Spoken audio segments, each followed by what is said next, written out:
আজ তো আমি কাটা বেছে মাছ খেতে পারছি। কিন্তু সেই আনন্দ বেশিক্ষণ স্থায়ী হলো না। দ্বিতীয় গ্রাসে গিয়ে গলার মাঝখানে কাটা বিঁধে যায় আর্জেনের। মুহূর্তে তার মুখটা বিবর্ণ হয়ে পড়ে।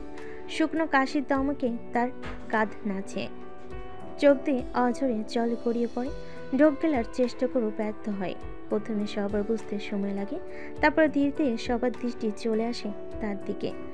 অমিত স্থির চোখে অন্যমনস্ক আর্জেনকে দেখতে পেয়ে প্রথমে কিছুটা বিস্মিত হয়। তারপর মেয়েটার কাশি আর কষ্ট দেখে তার বুকের মধ্যে এক অস্থির জ্বালা উঠতে থাকে। সে হতচকিত চোখে তার দিকে তাকায়, স্বরে তীব্র উদ্বেগ মিশিয়ে বলে, কি হয়েছে তোমার? আজিন কিছু বলতে চাইলেও গলায় কাটা বিঁধে যাওয়ার যন্ত্রণায় একটাও শব্দ বেরোয় না। শুধু গলায় হাত দিয়ে কেঁপে কেঁপে ওঠে। একসময় আর সহ্য করতে না পেরে অমিতের দিকে ঝুঁকে পড়ে। নিজের কষ্টের আশ্রয় খুঁজে নেয় অমিতের বক্ষ পিঞ্জরে। মুখ লুকিয়ে ফুপিয়ে ওঠে। এই দৃশ্য দেখে ডাইনিং টেবিলের পরিবেশ হঠাৎ থেমে যায়। কেউ কিছু বলতে পারছে না। ঠিক তখনই ঐশীমা বিচলিত কণ্ঠে অমিতকে বলেন, বাবা, ওর আবার গলায় কাটা বেঁধে নাই তো? সেই কথাতেই অমিত দ্রুত আজিনের প্লেটের দিকে তাকায়। সেখানে মাছের টুকরোটা অর্ধেক খাওয়া অবস্থায় পড়ে আছে। তখন তার মনে সন্দেহ জন্মায়। আজিনের মাথায় আলতো হাত রেখে সে উদ্বিগ্ন গলে বলে, তোমার গলায় কাটা বেঁধেছে? আজিন কাঁপতে কাঁপতে মাথা নাড়ে, চোখে জল, মুখে অসহায়তা। ঠিক তখনই রানু সামনে পানির বোতলের ক্যাপ খুলে অমিতের দিকে এগিয়ে দিয়ে বলে, ভাই এই নিন, ওকে পানি খেতে দিন। রাহিমের কণ্ঠে চিন্তার ছোঁয়া, চোখে এক ধরনের দরদ। এই দৃশ্য যেন অমিতের মনের ভিতর এতক্ষণ ধরে রামিমের জন্য জমে থাকা রাগের আগুনে ঘি ঢালার মতো কাজ করে। সে রামিমের দিকে রাগি বড় চোখ করে একবার তাকিয়ে নেয়। তারপর তার কাছ থেকে পানির বোতলটা না নিয়ে নিজের হাতে এক মুঠো ভাত মেখে ছোট্ট একটি বল বানিয়ে আর্জিনের দিকে এগিয়ে দেয়। তার ভেতরে অধৈর্যতা আর উদ্বেগ একসাথে মিশে আছে সেই বলটাতে। আর মা রামিনকে পানির বোতল বাড়িয়ে দাঁড়িয়ে থাকতে দেখে বলে ওঠেন, পানিতে কিছু হবে না। রাহিম, তুই এটা রাখ।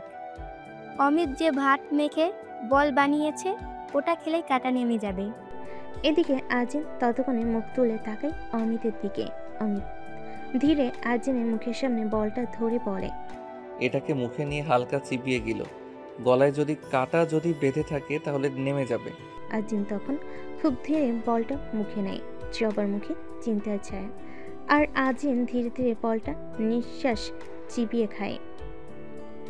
কিছুক্ষণ চুপচাপ থাকে আজিন, তারপর ঐশী বলে ওঠে, দোস্ত, কেমন লাগছে এখন? ঠিক আছিস তো? গলায় কাটা লাগে? আজিন একটা শুকনো ঢোক গিলে, তারপর মাথা নাড়িয়ে জানে গলার কাটা এখনই। আর সবাই এখন একসাথে যেন হাঁপ ছেড়ে বাঁচে, একসাথে যেন স্বস্তির নিঃশ্বাস ফেলে। মুখে হাসি ফিরে সেই থমথমে পরিবেশটা আবার স্বাভাবিক হয়ে আসে। ঐশী তখন আজিনের পাশে এসে দাঁড়িয়ে বলে, চল বেসিনে যাই, মুখে একটু পানি দিবি।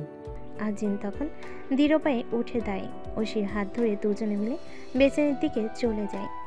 একটু চুপচাপ বসে থাকার পর হঠাৎ অমিত চেয়ার ছেড়ে পেছনে ঠেলে উঠে দেয়। মুখটা কঠিন, চোখে মুখে কোনো অনুভূতি রেখা নেই। সবার নজর অমিতের পানে। তখন রাহাত মুখ তুলে বিস্মিত গলে বলে, খাবার ছেড়ে উঠে পড়লি যে? আর খাবি না? তুই তো কিছুই খেলি না। রাহাতের কথার সাথে স্বর মিলিয়ে মাও বলে ওঠেন, হ্যাঁ বাবা, তুমি যে উঠে পড়লে আর খাবে না, কিছুই তো খেলে না। অমিত এক ঝটকায় তাদের কথাই জবাব দেয়।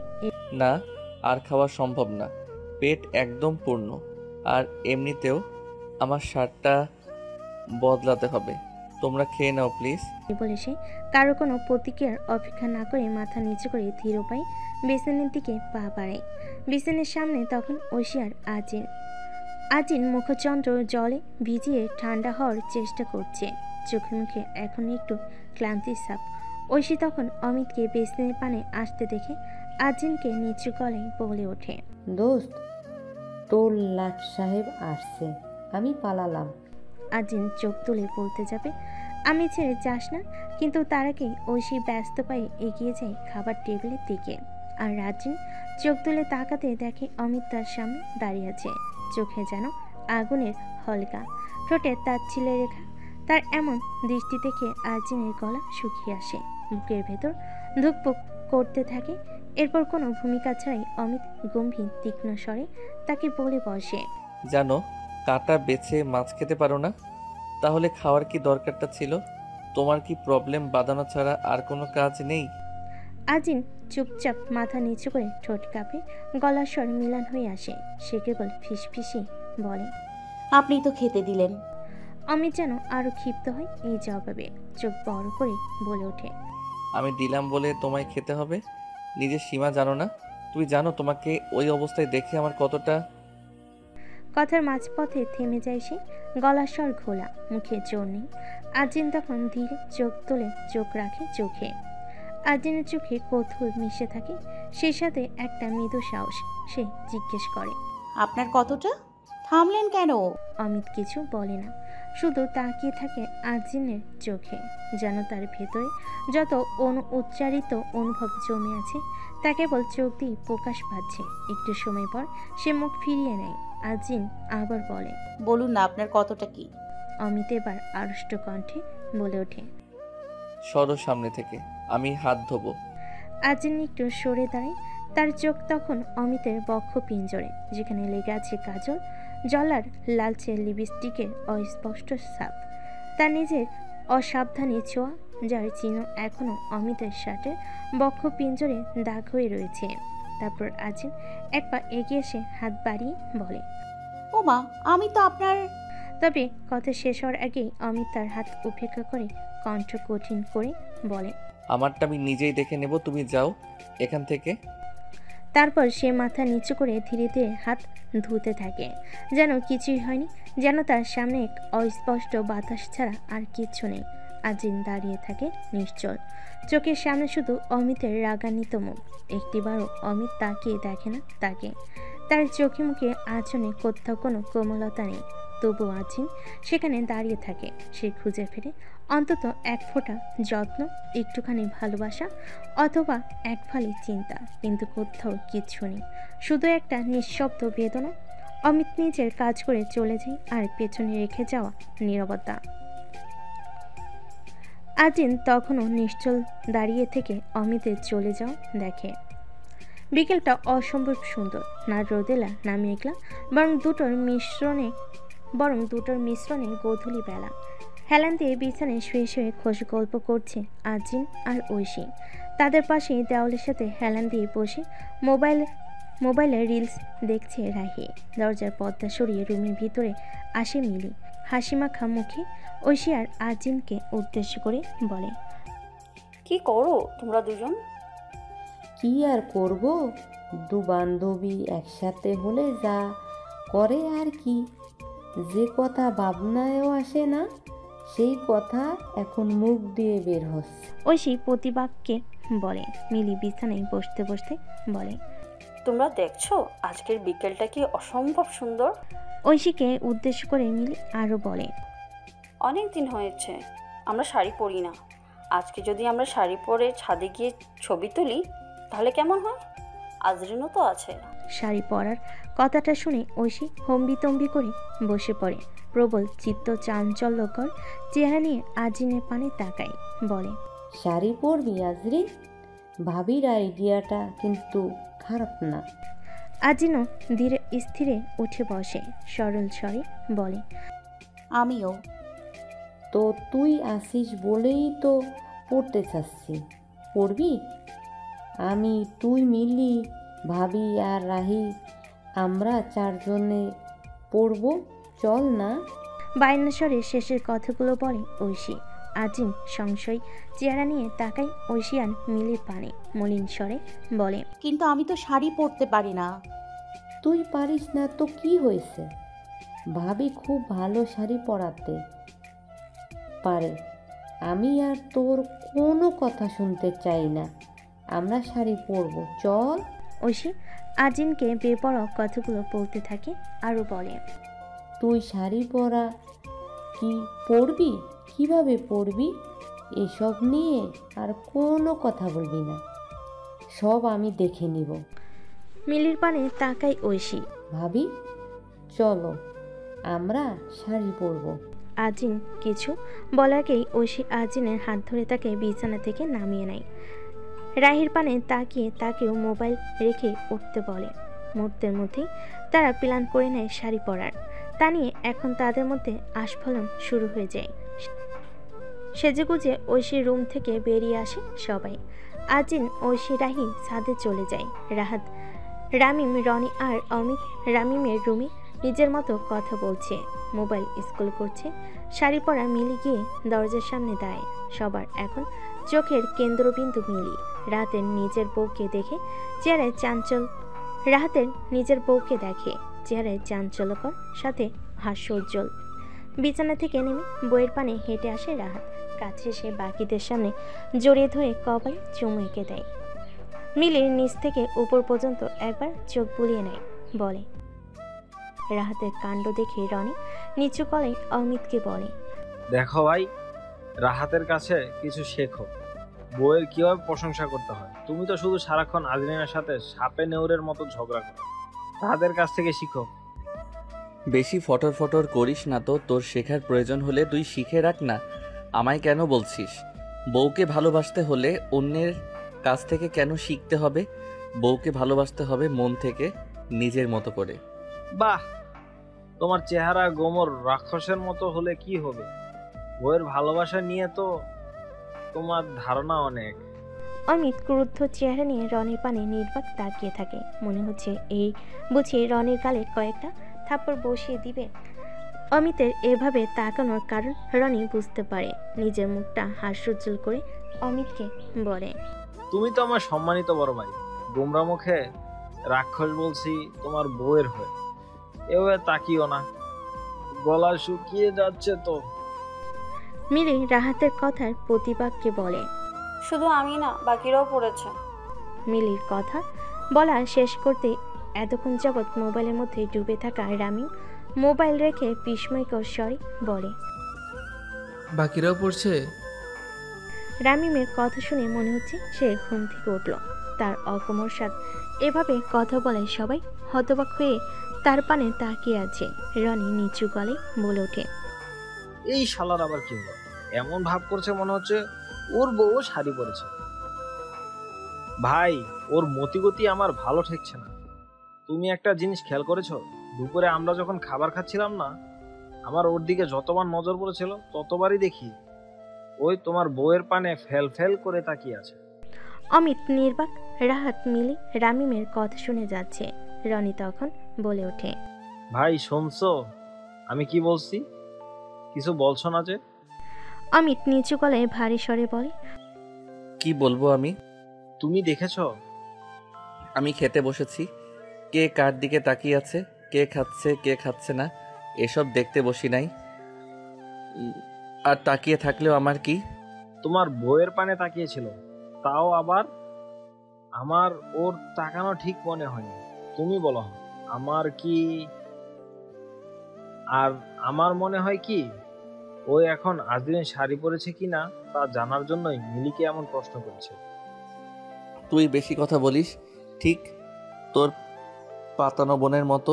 রনি একটু নড়েচড়ে শুয়ে বলে, ভালো কথা বললাম, কানে নিলে না। এই ছেলে যখন তোমার বউ নিয়ে ভাগবে তখন বুঝবে। মিলি রাহাতের সাথে কিছুটা কথা বলে সবাইকে উদ্দেশ্য করে বলে, তোমরা ছাদে যাবে না? চাইলে আসতে পারো। রুমে বসে কি করবে? বিকালটা একটু উপভোগ করবে। চলো, সতেজ বাতাস গ্রহণ করবে, আর দরকার পড়লে আমাদের ছবিও তুলে দিবে।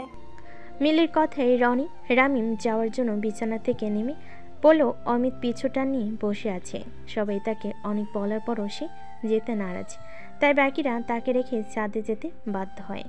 চারিদিক আলোয় ঝলমল, হাসি তামাশার গুঞ্জনে মুখর ছাদের প্রতিটি কোণা। অথচ আজিন অনুভব করছে এক শূন্যতা, যেন পুরো আকাশটায় নিঃসঙ্গ হয়ে উঠেছে কারোর অনুপস্থিতিতে। বারবার তার মনে প্রশ্ন জাগে, অমিত ভাইয়া ছাদে আসেনি কেন? শরীর খারাপ নাকি? ওনার আবার মাথা ব্যথা করছে না তো? নাকি ঘুমিয়ে পড়েছে? সবাই এখানে, আর উনি কোথায়? উনি কি করেন নিচে? কেনই বা আসলেন না? এই অজস্র প্রশ্নের উত্তর পেতে আজিন চুপিসারে রনিকে ছাদের একপাশে ডেকে নেয়। তার চেহারায় চিন্তার ছায়া, গলায় ব্যাকুলতা, বলে, সবাই ছাদে এসেছে, অমিত ভাই কোথায়? শরীর খারাপ নাকি? উনি যে ছাদে আসলেন না। ও রনি একটু গম্ভীর হয়ে উত্তর দেয়। দেখলাম ঠিক আছে, তবে মনে হচ্ছে মাথা ব্যথা করছে, তাই বোধহয় আসেনি। কথাটা শুনে আজিনের মুখটা আরো ফ্যাকাশে হয়ে যায়। নিচু স্বরে শুধু একটা দীর্ঘশ্বাস ঝরে। ও ঠিক সেই মুহূর্তে মিলিয়া রাহাত রনিকে ডাক দেয় ছবি তুলে দেওয়ার জন্য। সে চলে যায়। তারপর আজিন একটু দৃষ্টিপাত করে দেখে ঐশী আর রাহি ব্যস্ত ছবি তোলায়। তখন ধীরে ধীরে ঐশীর কাছে হেঁটে যায়, যেন কারোর দৃষ্টি আকর্ষণ না হয়। নিচু গলায় ঐশীকে জিজ্ঞেস করে, তোর কাছে মাথা ব্যথার কিছু ঔষধ আছে? ঐশী মুখ তুলে একটু চড়া গলায় বলে, আছে তো, কেন? আজিন চারপাশে তাকায়। এক মুহূর্তে যেন শ্বাস বন্ধ হয়ে আসে তার। কপালের মাঝখানে ভাঁজ ফেলে বলে ওঠে, আসতে বল না। অমিত ভাইয়া ছাদে আসেনি দেখলি তো? শুনলাম ওনার মাথা ব্যথা করছে, ভাবলাম একটু নিচে গিয়ে ওনার মাথাটা ম্যাসাজ করে দিয়ে আসি। ঐশী তৎক্ষণাৎ মাথা ঝাঁকিয়ে হেসে বলে ওঠে, আচ্ছা, সৌআমির জন্য এত চিন্তা? তারপর তার স্বর স্বাভাবিক করে বলে, আমার ড্রেসিং টেবিলের উপর ড্রয়ারটা খুলে দেখিস, ওখানেই ওষুধটা আছে।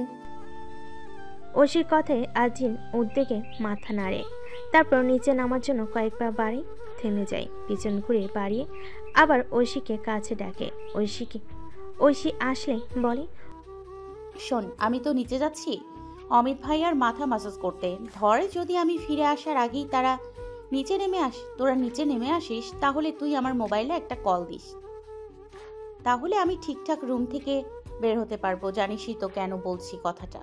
ঐশী কিছু না বলে মাথা নিয়ে সম্মতি জানায়। তারপর আজিন আবার পা বাড়াই ওদিকে রামিন পেয়ে মোবাইলে তোলে দেওয়া ছবিগুলো দেখাচ্ছিল। কিন্তু হঠাৎ তার চোখ আটকায় আজিনকে ছাদের এক কোণ ধরে তার পানে হেঁটে আসছে। আর তা দেখে সে আর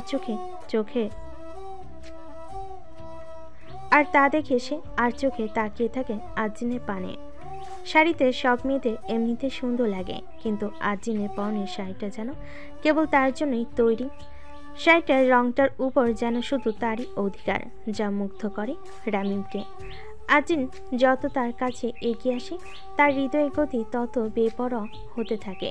তার চোখের মনি নড়ছে আজিনের গতিবেগের ইশারায়। এভাবে আজিন যখন তার অতি নিকটে চলে আসে, ঠিক তখনই সে নিজের পায়ের সামনে থাকা ইটের ছোট্ট একটা খণ্ড হালকা করে পদাঘাত করে আজিনের দিকে ছুঁড়ে দেয়। আর আজিন পা বাড়াতেই ইটটা গড়িয়ে যায় তার পায়ের নিচে। ভারসাম্য হারিয়ে আজিন প্রায় পড়ে যেতে যেতে রামিম ঝাঁপিয়ে পড়ে আজিনের হাতটা ধরে ফেলে। সে সময় ছাদ যেন থমকে যায়। সবাই স্তব্ধ হয়ে দাঁড়িয়ে থাকে তাদের পানে তাকিয়ে। আর রামিমের চোখ আটকে যায় আজিনের চোখে। সেই চোখে যেন হাজারো কথা, অথচ আজিন তাকিয়ে থাকে অন্য কারোর দিকে।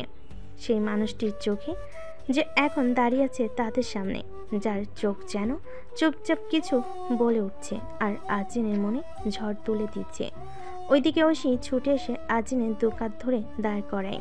উদ্বেগ স্বরে বলে, কেমনে হাঁটছিস তুই? একটু দেখে হাঁটবি না? এখনই তো পড়ে যেতিস, পায়ে লেগেছে? আজিন তখনও চোখ সরে না সামনের মানুষটার দিক থেকে, তবুও উত্তর দেয়, মনে হয়। বেশি লেগেছে? হাঁটতে পারছি না। সবাই ততক্ষণে ধীরে ধীরে আজিনের দিকে এগিয়ে আসে। মুখে বিস্ময় আর দৃষ্টিতে চিন্তা।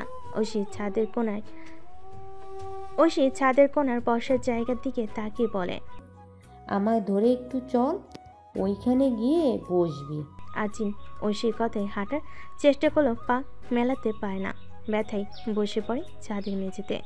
তাদেরকে রামিম এগিয়ে এসে হাত বাড়িয়ে আজিনের পানে তাকে ধরতে, কিন্তু তার আগে রামিমের পেছন থেকে অমিত এসে রামিমের হাতটা ধরে ফেলে। ভারী গলায় রোদ্দুর কথাই চাপা রাগ বলে, হাত সরাও, আমি আছি। পড়ার আগেই ধরেছ, সেটাই যথেষ্ট। ধন্যবাদ, কিন্তু এখন তোমার আর কিছু করার দরকার নেই। পাশ হয়ে দাঁড়াও। রামিমের চোখে বিস্ময়, আজিনের মুখে নিঃশব্দ ঢেউ, আর অমিতের কণ্ঠে ছিল অস্বাভাবিক শীতলতা, অথচ তীব্রতা ছিল অসীম। রামিমের হাত সরে যায়। সে পিছু উঠে এক প্রকার বোবা হয়ে দাঁড়িয়ে পড়ে পাশে। মুখটা ফ্যাকাশে, চোখে কৃতজ্ঞতার বদলে ধরা পড়ার এক ধরনের ধিক্কারের আভা। রনি এতক্ষণ হাঁ করে তাকিয়েছিল, এবার সে এগিয়ে এসে অবাক কণ্ঠে প্রশ্ন করে অমিতকে। ভাই তুমি কখন এলে? অমিত আজিমকে ধীরে কোলে তুলে নিতে নিতে উত্তর দেয়। যখন রাহিম তার পায়ের কাছে থাকা ইটের ছোট টুকরোটা আজরিনের পায়ের দিকে ছুঁড়ে মারে আর আজরিন পড়ে যাচ্ছিল তখন। শব্দগুলো ছিল শান্ত, কিন্তু তার মধ্যে যেন বজ্রনীনাদের মতো একটা চাপা ক্রোধ লুকানো। সবাই থেমে যায়। মুহূর্তে নিঃশব্দ ছাদে যেন শব্দের তীব্র প্রতিধ্বনি ছড়িয়ে পড়ে। রনির মুখটা আরো বিস্ময়ে ঢেকে যায়। সে ফিস ফিস করে বলে, মানে? অমিত এবারও শান্ত ভঙ্গিতে বলে, যেটা শুনেছি সেটাই। রনি চোখ বড় বড় করে রামিমের দিকে তাকায়, বলে, তার মানে রহিম, তুই ইচ্ছা করে আজরিনের পা লক্ষ্য করে ইটটা ছুঁড়ে মারলি যাতে আজরিন পড়ে যায়, তারপর পড়ে যাওয়ার সময় এমনভাবে ছুটে আসি ধরলি যেন মনে হলো তুই ওকে পড়ে যাওয়া থেকে রক্ষা করেছিস? রনির কথায় রামিমের মুখ যেন রং হারিয়ে ফেলে। সে কিছু বলতে চায়, কিন্তু ঠোঁট কাঁপে, শব্দ তৈরি হয় না, গলা শুকিয়ে আছে, মাথা নিচু করে দাঁড়িয়ে থাকে সে নীরবে। এবার রাহাত সামনে এগিয়ে আসে, চোখে তীব্র জিজ্ঞাসা, কণ্ঠে প্রচণ্ড হতাশা, বলে, রহিম, অমিত যা বললো তা সত্যি? তুই ইচ্ছে করে আজরিনের সাথে এমন করলি? রামিমের কোনো জবাব আসার আগেই অমিত শান্ত স্বরে বলে ওঠে, ও আজরিনকে ফেলে দিতে চাইছে তেমনটাও না। ও চেয়েছিল আজরিন হঠাৎ পিছলে পড়বে আর ঠিক তখনই ও এসে আজরিনকে ধরে নেবে, যেন একটা নাটকীয় মুহূর্ত তৈরি হয় যেখানে সবাই তাকে হিরো ভাববে। একটা নায়কোচিত দৃশ্য সাজাতে চেয়েছিল সে, কিন্তু দুর্ভাগ্যজনকভাবে যা হওয়ার ছিল তা তো হয়ে গেছেই। এখন আমি চাই না রাহাত তুই এটা নিয়ে ওর সাথে আর একটাও কথা বলিস। এ বলে অমিত আজিনকে কোলে নিয়ে ধীরে ধীরে সিঁড়ির দিকে এগিয়ে যায়। তবুও রাহাত থেমে থাকে না, চোখ তুলে রামিমের দিকে তাকিয়ে ধীরে বলে, এটা কোন ধরনের রিয়ার কি ছিল রহিম?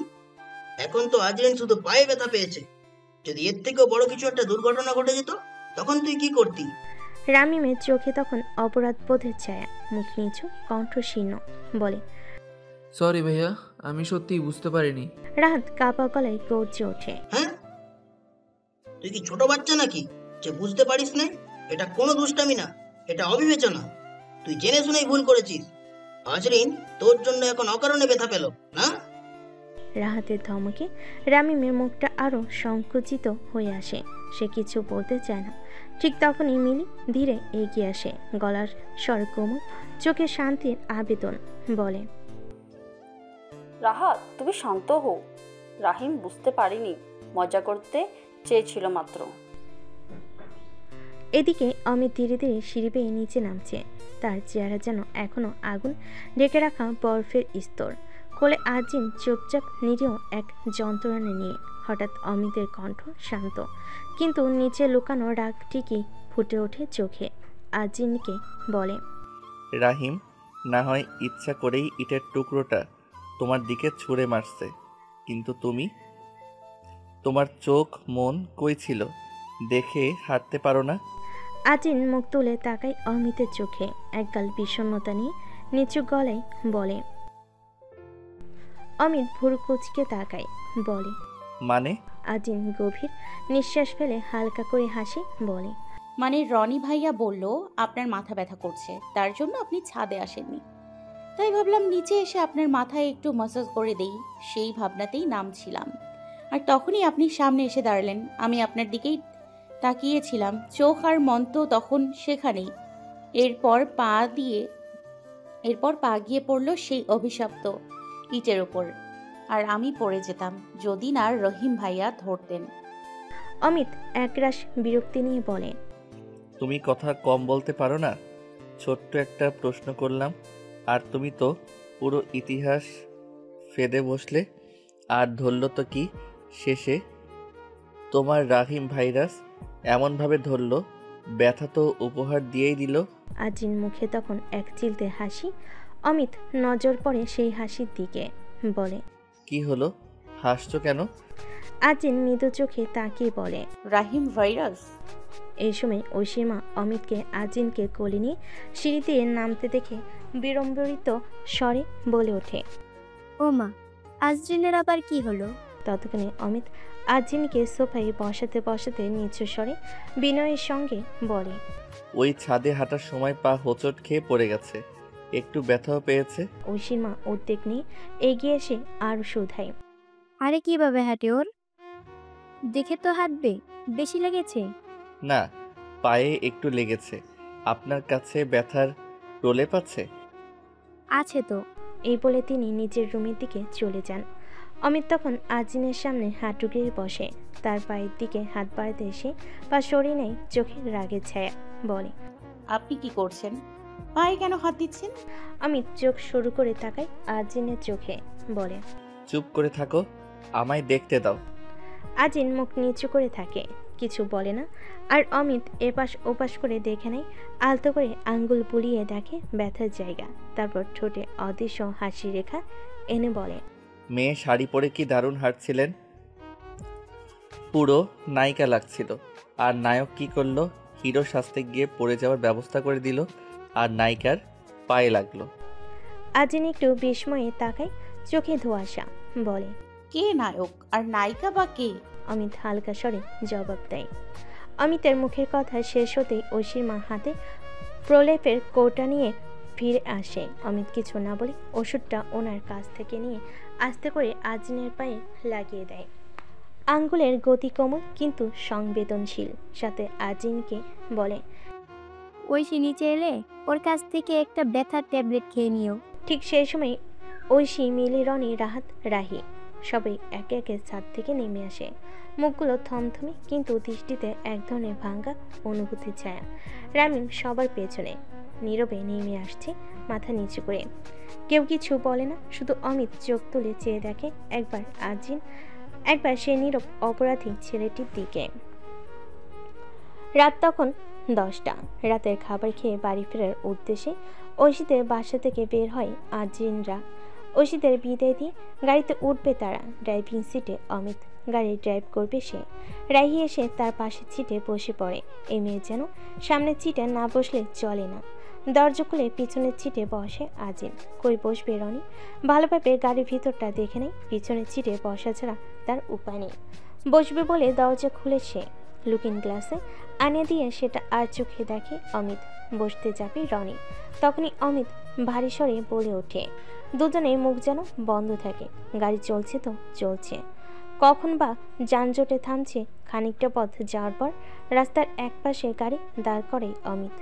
অমিতের আশঙ্কিক গাড়ি দাঁড় করানোয় সবার চেহারায় নানা প্রশ্নের দেখা মিলে। কাউকে কোনো কৈফিয়ত না দিয়ে গাড়ি থেকে বেরিয়ে যায় অমিত। কই যাচ্ছে বা গেছে সবারই অজানা।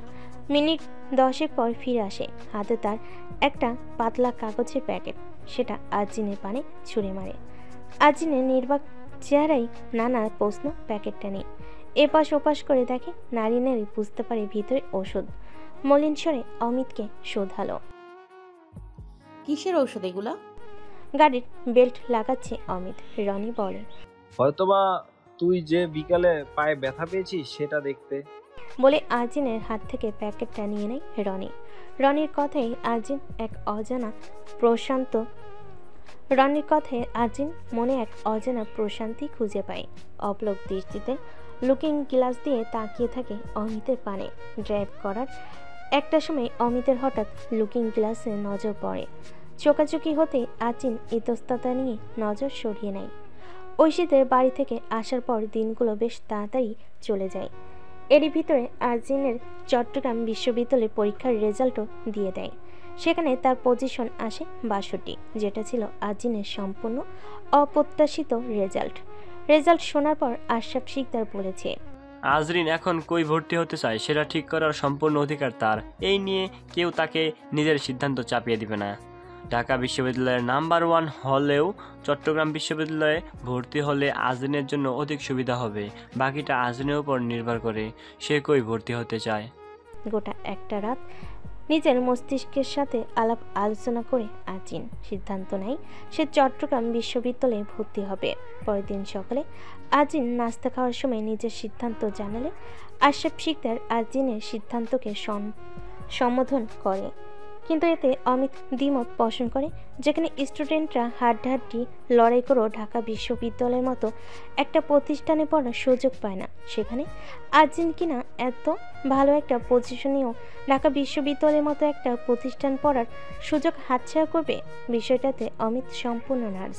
তবুও আর্জিনের নিজের ব্যক্তিক স্বাধীনতা আছে, তাই ভেবে অমিত আর এ নিয়ে ওই দিন কথা বাড়ায়নি। আজকে আর্জিন চট্টগ্রাম ভার্সিটিতে যাবে ভর্তি হতে।